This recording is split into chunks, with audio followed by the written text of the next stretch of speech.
راجہ پوروا سے جنگ کرنے کو سکندر جو ٹیکسلا سے نکلا تو اس نے وہی رستہ لیا جسے ہم آج جی ٹی روڈ کہتے ہیں۔ ہم یہ سمجھتے ہیں کہ یہ سڑک شیر شاہ سوری نے بنوائی تھی، لیکن تاریخی حقیقت یہ ہے کہ سکندر کے زمانے سے پہلے ہی یہ سڑک عام استعمال میں تھی۔ تاریخ میں جو پہلی مرتبہ ہم اس سڑک کا ذکر پڑھتے ہیں تو وہ مگیستھینیز نامی ایک یونانی سفارتکار کے قلم سے۔ مگیستھینیز سن 300 قبل مسیح یعنی سکندر کے گزر کے 25 سال بعد یہاں آیا۔ اس نے لکھا کہ ایک سڑک پاٹلی پتر جو کہ پہلے عظیم سلطنت نندا کا دارالخلافہ تھا، لیکن مگیستھینیز کے زمانے میں اتنی ہی عظیم سلطنت موریہ کی گدی بن چکا تھا، تو وہاں سے وہ سڑک مغرب میں کابل تک جاتی تھی۔ اس سڑک کو راجہ پاتھا یا شاہی سڑک کہا جاتا تھا۔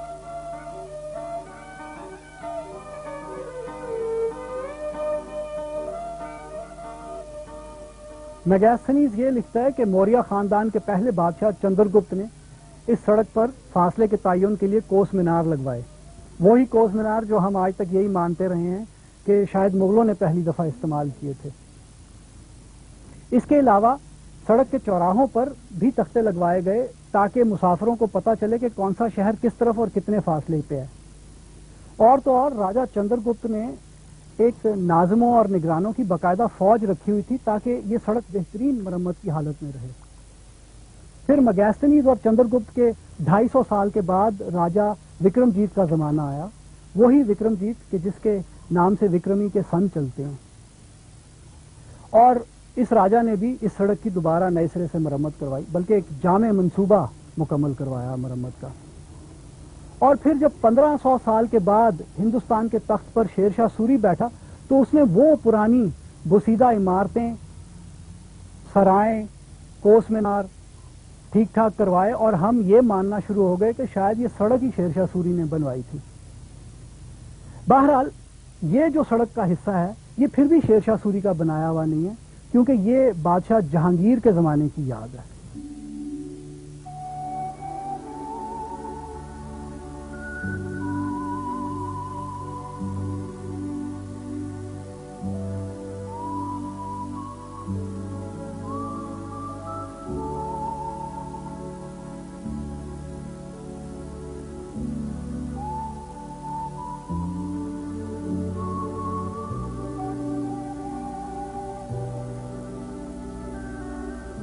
وہ قدیم رستہ سکندر اور اس کی فوج کو یقیناً موجودہ راولپنڈی سے ہی لے کر گیا ہوگا، تب یہ شہر ابھی وجود میں نہیں آیا تھا۔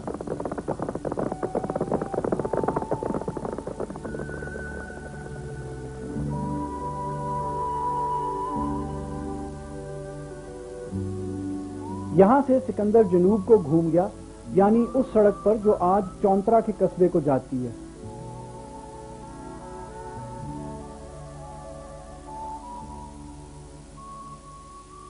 اس سے آگے کوئی 2 دن کی پیدل مسافت پر سکندر وہاں سے گزرا جہاں آج شہر چکوال آباد ہے۔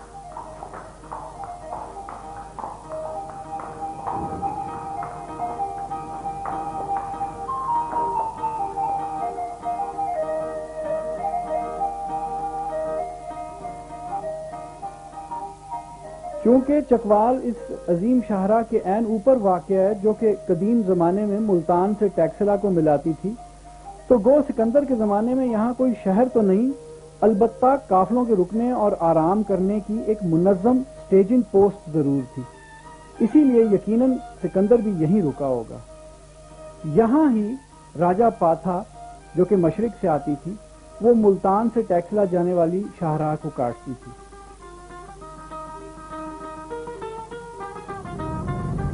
یہ بات میں اس لیے وثوق سے کہہ سکتا ہوں کہ انسان کا پیدل سفر کرنا ایک نہایت ہی قدیم عمل ہے۔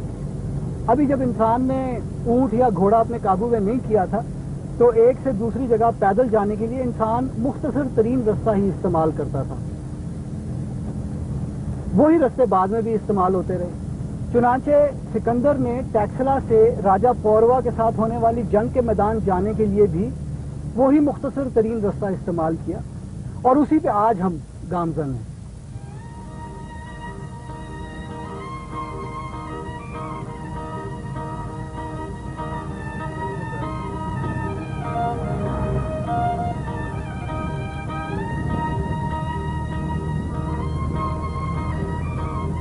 چکوال سے آگے کوہستان نمک کی سرخی مائل پہاڑیوں کے بیچوں بیچ سکندر نے جنوب مشرق کا رخ کیا۔ ہم جو اس سمت میں چلیں تو ہمارا رخ چکوال سے چوا سیدن شاہ کے قصبے کی طرف ہے۔ چوا سیدن شاہ سے کچھ کلومیٹر باہر ایک سڑک وادی جھنگڑ کی طرف گھوم جاتی ہے۔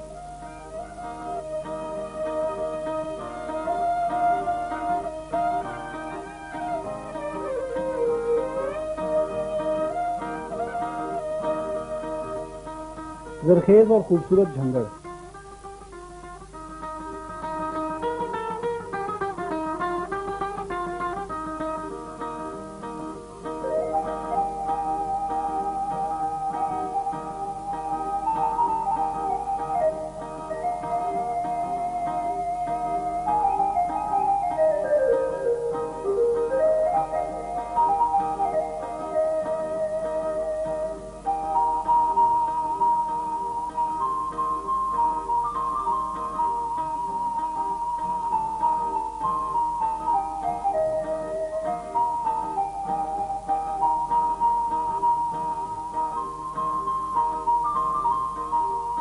جہاں یہ وادی ختم ہوتی ہے یعنی کوہستان نمک کے عین جنوب مشرقی سرے پر، تو وہاں ایک گاؤں پڑتا ہے جس کا نام ہے آڑا۔ سکندر کے زمانے میں شاید گاؤں تو یہاں نہیں تھا، بہرحال سکندر گزرا ادھر ہی سے تھا۔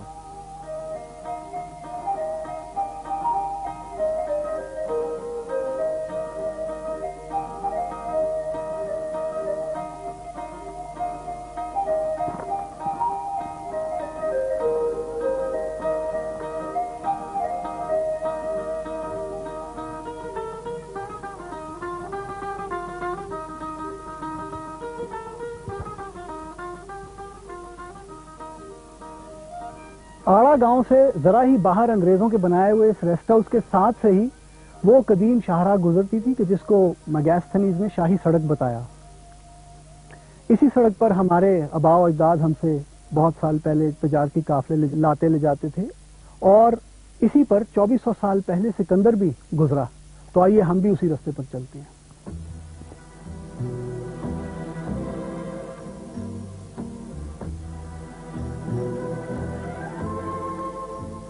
مگیستھنیز کے نسخے سے ہمیں یہ پتا چلتا ہے کہ چندرگپت کی راجہ پاتھا یا شاہی سڑک پاٹلی پتر سے نکل کر ستلج تک کس رستے آتی تھی، لیکن بدقسمتی سے مگیستھنیز کی کتاب ہم تک مکمل حالت میں نہ پہنچ سکی۔ یہ ایک عین قدرتی عمل ہے کہ 2400 سال پہلے لکھی ہوئی کتاب کے کچھ حصے گم جائیں، اور مگیستھنیز کی کتاب کے ساتھ بھی یہی ہوا۔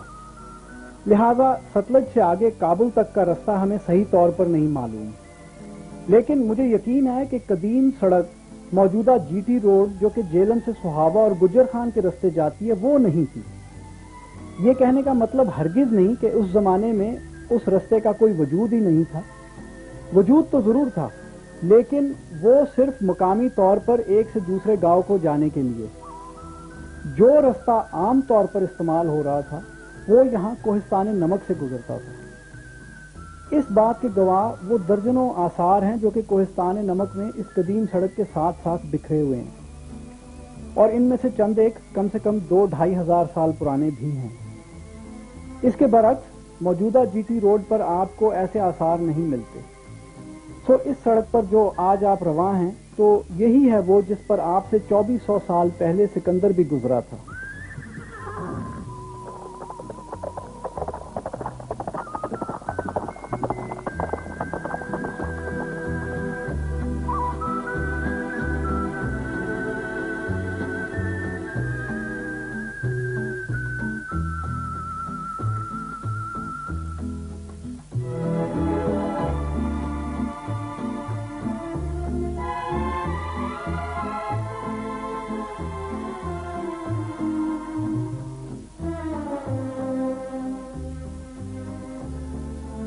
سامنے پہاڑ میں جو آپ کو کٹاؤ نظر آ رہا ہے اسے درہ نندنا کہتے ہیں، جو کہ کوہستان نمک کو پنجاب کے میدانوں سے ملاتا ہے۔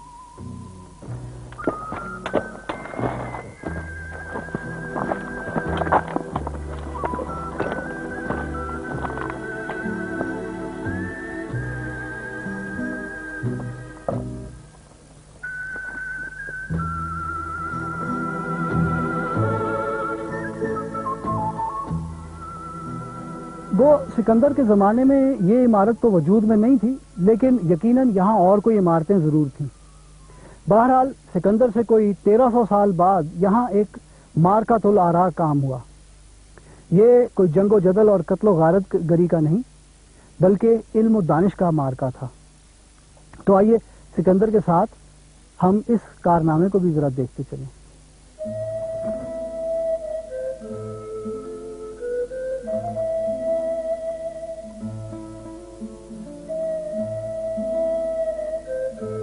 یہ مندر ہے نندنا کا، جو کہ 9ویں صدی عیسوی کے اواخر یا 10ویں صدی کے شروع میں تعمیر ہوا۔ یہ وہ زمانہ تھا کہ کوہستان نمک، ٹیکسلا اور پشاور کشمیر کے راجاؤں کے قبضے میں تھے۔ اس زمانے میں یہاں ایک درسگاہ بھی تھی جہاں دور دور سے لوگ تعلیم کے لیے آیا کرتے تھے۔ مندر کے ارد گرد کی جھاڑیوں میں اس درسگاہ کی عمارتوں کے نشان آج بھی ملتے ہیں۔ کیونکہ یہ درسگاہ اور مندر ایک پہاڑی درے کے عین اوپر واقع تھے، تو یہاں ایک قلعہ بھی بنایا گیا تاکہ آنے جانے والوں پر نظر رکھی جا سکے اور ضرورت پڑنے پر جس کو چاہیں روک دیں۔ اس قلعے کے برج بھی ارد گرد کی جھاڑیوں میں نظر آتے ہیں۔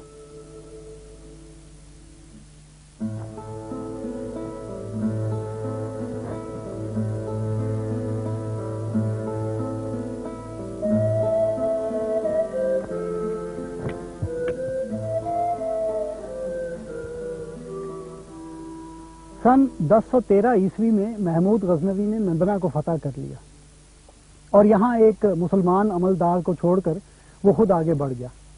یہاں سے محمود نے ایک بیش بہا خزانہ حاصل کیا، لیکن اس نے نندنا کی درسگاہ کو بالکل کوئی نقصان نہ پہنچایا۔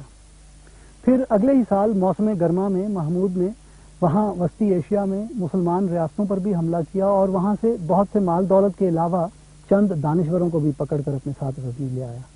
ان میں ایک کا نام تھا ابو ریحان البیرونی۔ اب ابو ریحان کوئی عام دانشور نہیں تھا، یہ ایک ماہر تھا بہت سارے علوم کا، جس میں جغرافیہ، تاریخ، ریاضی وغیرہ شامل تھے۔ اور ابو ریحان کی تصنیف سے ہمیں یہ پتہ چلتا ہے کہ وہ غزنی میں بالکل خوش نہیں تھا اور برابر اس خواہش کا اظہار کرتا رہا کہ اسے ہندوستان آنے دیا جائے تاکہ وہ یہاں کے علوم سے بھی فیضیاب ہو سکے۔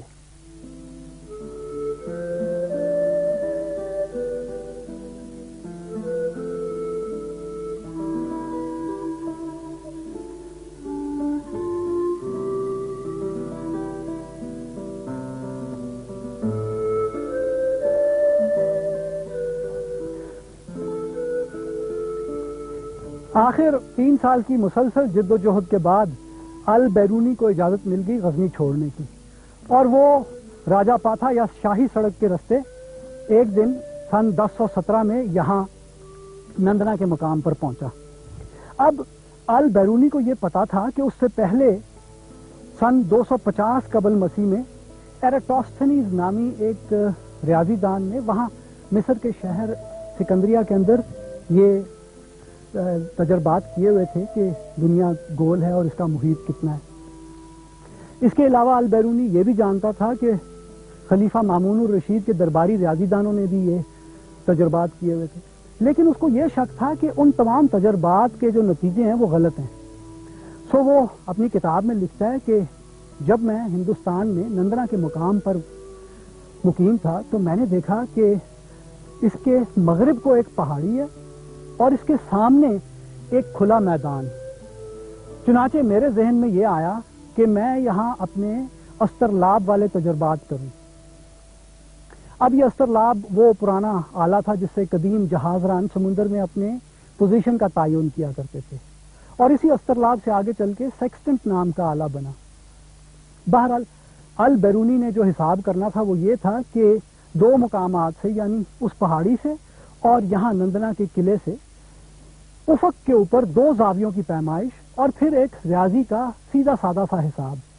البیرونی نے وہی کیا اور اس نے دنیا کا محیط کی پیمائش کر لی۔ لیکن ہم پہلے کہہ چکے ہیں کہ یہ کام تو پہلے بھی ہو چکا تھا، تو پھر اس میں بڑا مارکا کیا ہے؟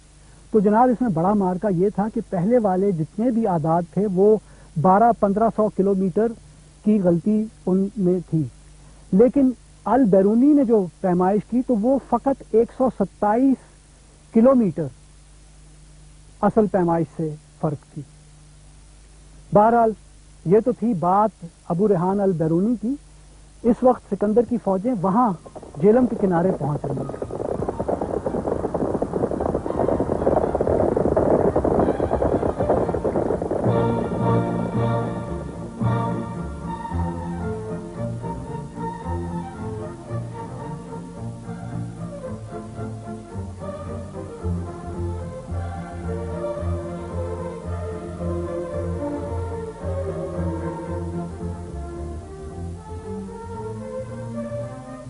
ان ہی دنوں میں سکندر کو راجہ پوروا کی طرف بھیجے ہوئے وفد کا جواب آ گیا. سکندر نے تو حکم دیا تھا کہ راجہ خراج لے کر حاضر خدمت ہو، لیکن جواب آیا کہ حاضر تو ضرور ہوں گا مگر خراج نہیں، مسلح فوج کے ساتھ.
تو یوں سکندر دریائے جیلم پر پہنچا.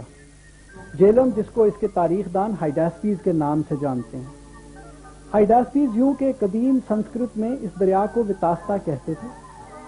ہمارے آریائی آباء و اجداد کو شاید یہ دریا چوڑا نظر آیا ہوگا کہ انہوں نے پیمائش کے قدیم پیمانے وتاستی سے اس کا نام منسوب کر دیا. اسی وتاستا کو یونان والوں نے اپنے تلفظ میں ہائیڈاسپیز بنا دیا. لیکن تب ابھی ڈیم وغیرہ نہیں بنے تھے اور ہمارے دریا واقعی دریا ہوا کرتے تھے.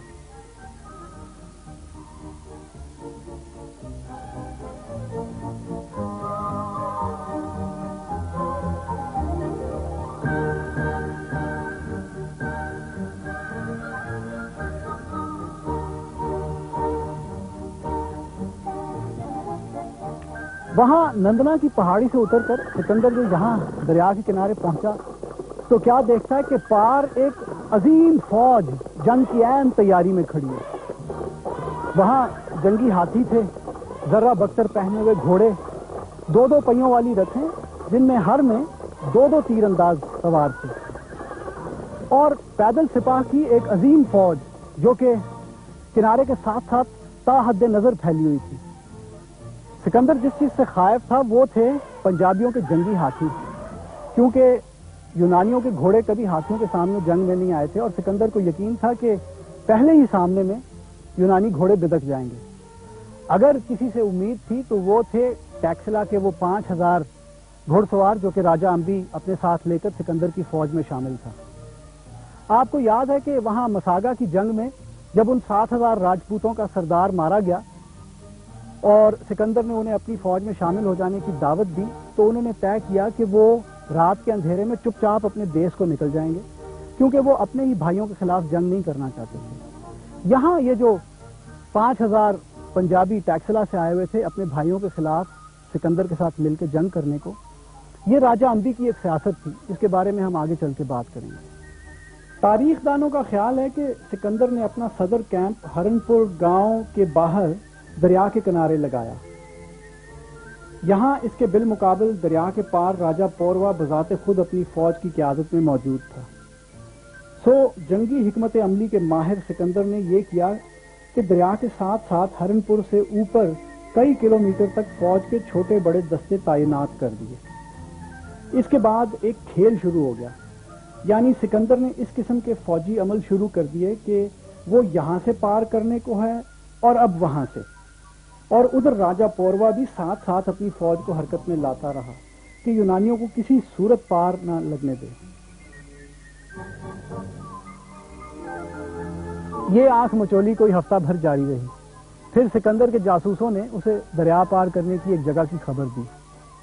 ہمارا رہنما آریان یہ لکھتا ہے کہ ہرنپور کے اس صدر کیمپ سے کوئی 18 میل یا 29 کلومیٹر اوپر دریا کے ساتھ ایک ایسی جگہ تھی جہاں دریا خم کھاتا تھا اور وہاں دونوں کناروں پر گھنا جنگل تھا۔ اس کے علاوہ دریا میں ایک جزیرہ تھا جس کے اوپر بھی خاصے درخت تھے۔ چنانچہ سکندر نے وہ جگہ چن لی دریا پار کرنے کو کہ وہاں وہ اپنی کاروائی درختوں کی اوٹ میں چھپا کر سکتا تھا۔ تو آئیے چلتے ہیں یہاں سے 18 میل یا 29 کلومیٹر اوپر، دیکھیں کہ وہاں کیا سلسلہ تھا۔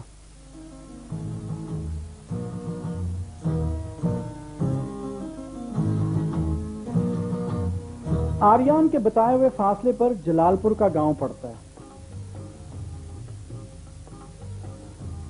لیکن اب نہ تو یہاں سکندر کے زمانے کا جنگل ہے اور نہ ہی دریا میں خم اور جزیرہ، اور ہو بھی کیسے کہ 2500 سال میں دریائے وتاستا نے اپنے اندر کتنی تبدیلیاں پیدا کی ہوں گی۔ ٹیکسلا سے چلنے سے پہلے ہی سکندر نے دریائے سندھو کو پار کرنے میں استعمال ہونے والی کشتیاں یہاں منگوا لی تھی، جو کہ ٹکڑوں میں یہاں لائی گئی۔ جب یہ جگہ چن لی گئی تو راتوں کے اندھیرے میں ان کشتیوں کو درختوں اور جھاڑیوں کے پیچھے جوڑنے کے بعد چھپا دیا گیا۔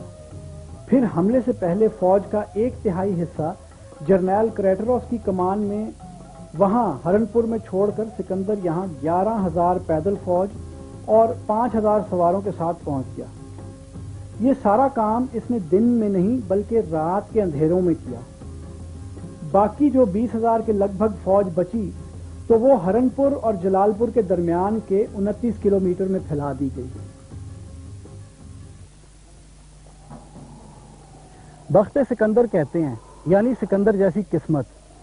تو سکندر واقعی قسمت کا دھنی تھا کہ حملے سے پہلی رات پہلے پہر ہی طوفان ایک شروع ہو گیا، بارش اور آندھی کا۔ طوفان کا اتنا شور تھا کہ یہاں چلائے ہوئے یونانیوں کے احکامات وہاں پار پنجابی نہ سن سکے، اور بادلوں کی وجہ سے اندھیرا بھی تھا کہ یہاں جو کشتیوں کی تیاری کا عمل تھا وہ بھی پار نہ دیکھا گیا، اور صبح کاذب سے پہلے طوفان رک گیا۔ یہ بھی قسمتی تھی کہ ایسا ہوا۔ چنانچہ درمیانی جزیرے کی اوٹ میں سکندر نے یہاں اپنی فوج کو کشتیوں میں سوار کروایا اور پار جانے کا عمل شروع ہو گیا۔ شاید اگر رات کو طوفان نہ ہوتا تو سکندر شب خون مارتا۔ اس حوالے سے ایک دلچسپ بات بتاتا چلوں کہ وہاں عراق میں دریائے دجلہ کے کنارے جب گوگا میلا کی جنگ ہو رہی تھی تو سکندر کے ایک ساتھی پامینیوں نے تجویز پیش کی کہ داراوش کی فوج کے خلاف شب خون مارا جائے۔ سکندر نے غصے سے جواب دیا کہ میں چوری سے فتح حاصل کرنے کا عادی نہیں ہوں۔ شاید اسے اپنا 5 سال پرانا یہ قول بھول چکا تھا، یا شاید اسے یہ پتا تھا کہ اب میدان جنگ سے بھاگنے والے داراوش کے ساتھ جنگ نہیں ہے بلکہ پوروا کے ساتھ۔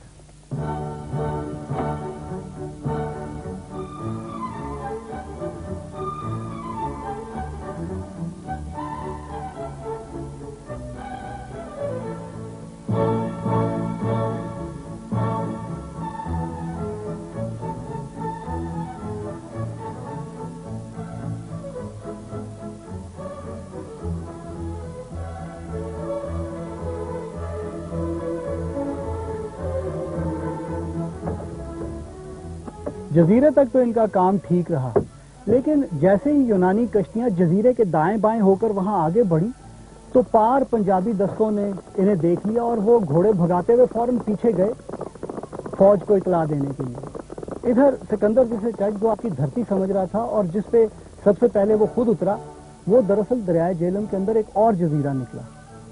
اب اس کے پیچھے 16,000 فوج کا ایک بڑا حصہ بھی جزیرے پہ اتر گیا۔ جب دیکھا کہ ابھی سامنے تو دریا کا ایک پارٹ اور باقی ہے، بس ایک بھگدڑ سی مچ گئی۔ پیدل اور گھڑ سوار فوج کی بھاگ دوڑ آگے پیچھے کی وجہ سے پورا جزیرہ دلدل نما ہو گیا اور سبھی دستوں کو بڑی مشکلات کا سامنا کرنا پڑا۔ آخر بہت ہی جتن کے بعد دوبارہ کشتیوں کو استعمال میں لایا گیا، کچھ لوگ تیر کے پار ہوئے اور پوری فوج پار جانے میں کامیاب ہو ہی گئی۔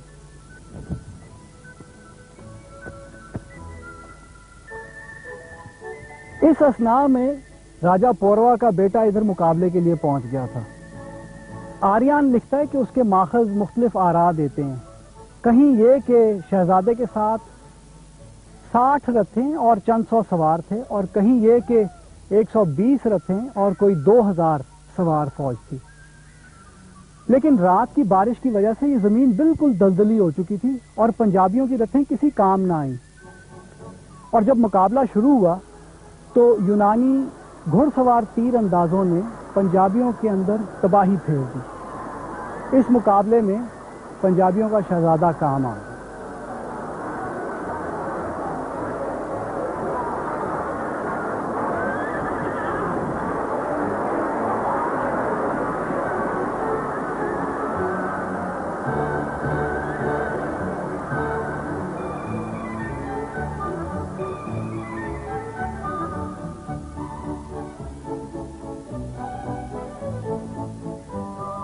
اب وہاں ہرنپور کے سامنے جب راجہ پوروا کو سکندر کے ادھر پار لگ جانے کی خبر ملی تو وہ ایک عجیب اضطراب میں پڑ گیا۔ اس کے سامنے کریٹروس کی کمان میں یونان کی کوئی 20,000 فوج لگی ہوئی تھی جو کہ پار آنے کو بالکل تیار تھی۔ ادھر سکندر پار اتر چکا تھا۔